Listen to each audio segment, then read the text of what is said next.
मध्य प्रदेश सरकार जल्द ही लव जिहाद पर कानून बनाने वाली है। इसे लेकर राजनीतिक बयानबाजी का दौर जारी है। ऐसे में मध्य प्रदेश विधानसभा के प्रोटेम स्पीकर रामेश्वर शर्मा ने सीएम शिवराज सिंह चौहान का धन्यवाद दिया। कहा कि मामला अकेले लव का होता तो परेशानी नहीं थी, लेकिन ये लव के नाम पर जिहाद हो रहा है। इन्हीं मुद्दों को लेकर मध्य प्रदेश विधानसभा के प्रोटेम स्पीकर रामेश्वर शर्मा से खास बातचीत की संवाददाता दुष्यंत पाराशर ने।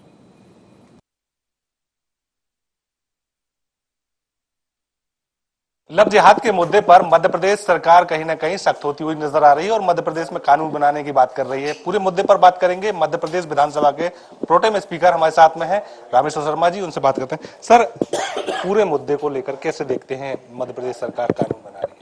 नहीं, मैं एक तो आपके माध्यम से शिवराज सिंह चौहान जी को हृदय से धन्यवाद देता हूं कि मुख्यमंत्री जी ने लव जिहाद पर जो सख्त कानून बनाने का निर्णय लिया है वो स्वागत योग्य है। पूरी मध्य प्रदेश की जनता उसका हृदय से स्वागत कर रही है, क्योंकि विगत 4-5 सालों से देखने में आया पूरे देश के अंदर एक षड्यंत्र चल रहा है आईएसआई का, पाकिस्तानियों का, और लव जिहाद में बेटियों को फेसबुक पर नाम बदलकर मुसलमान लड़के उनको फंसाते हैं, और फंसाते ही नहीं है बल्कि उनके फोटोग्राफ्स कर लेते हैं, फोटोग्राफ्स करके उनको ब्लैकमेलिंग करते हैं, फिर बाद में वो उनसे शादी का ड्रामा करते हैं, निकाह का, और इसके बाद उन बेटियों के साथ सामूहिक दुष्कर्म ऐसी घटनाएं घटित होती हैं, बाद में उनको मार दिया जाता है। तो इसलिए सरकार ने जो निर्णय लिया है, ये बेटी बचाओ अभियान का एक तरह से नींव का पत्थर साबित होगा, और बेटियों के सम्मान की लड़ाई मध्य प्रदेश सरकार लड़ रही है, और अपराधियों में दहशत पैदा करने के लिए जो कानून ला रही है उस कानून का हम हृदय से स्वागत करते हैं।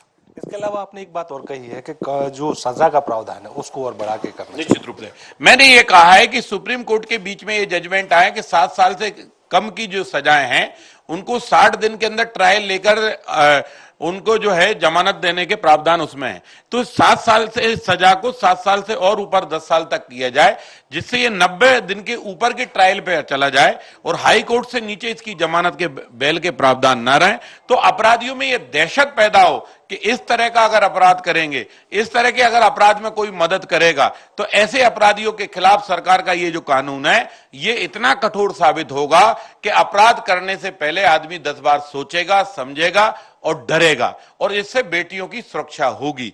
क्योंकि शादी जो है ना, ये 7 जन्म का संबंध है साहब हिंदुओं में, एक दिन का नहीं है तू लैला और मैं Laila. No no no no, ये लैला मजनू का खेल नहीं है, 7 जन्म का खेल है। और इसलिए बेटी को आज ले जाओ और कल उसको दुष्कर्म करो, परसों मार दो, ये तमाशा नहीं चलेगा। ऐसे इन अपराधियों को सजा होनी ही चाहिए, और कठोर सजा होनी चाहिए। दहशत पैदा हो अपराधियों में, ये कानून और सख्त बनना चाहिए। और अनुसूचित जाति की और जनजाति की बेटियों को लोभ प्रलोभन देकर मुसलमान ईसाई अगर बनाया जाता है, तो ऐसे जो मुसलमान बन जाए उनको अनुसूचित जाति जनजाति का जो लाभ है वो भी नहीं मिलना चाहिए। इसके अलावा एक और पहल की है मध्य प्रदेश सरकार ने, गौ संवर्धन को लेकर कैबिनेट का गठन किया है। क्योंकि ये देश के अंदर ये पहली सरकार है जिसने गो अभ्यारण्य बनाया और गौशालाओं के निर्माण और इसमें बहुत तेजी लाई, गो संरक्षण किया है। मध्य प्रदेश सरकार एक पहली सरकार है शिवराज जी की। मध्य प्रदेश में जो गाय की विभिन्न नस्लें हैं, जैसे हमारे यहाँ मालवा में अलग नस्ल है, बुंदेलखंड में अलग नस्ल है, बिंद में गाय की अलग नस्ल है, हम भोपाल और इधर के आते हैं तो वहां अलग नस्ल है। तो जो देसी गाय है, देसी गायों का भी संरक्षण करने के लिए सरकार ने बहुत बड़ा एक प्रावधान रखा है, और इस पर काम चल रहा है। लगातार सरकार इस पे काम कर रही है, और गो कैबिनेट इसलिए बनाई जा रही है कि सरकार का ध्यान है कि गो माता है, माता की सुरक्षा होगी, माता के तत्व से समाज की रक्षा होगी।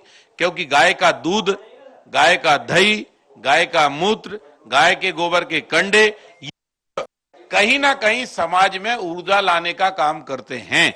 इसलिए गौ माता की सुरक्षा ये देश की सुरक्षा है।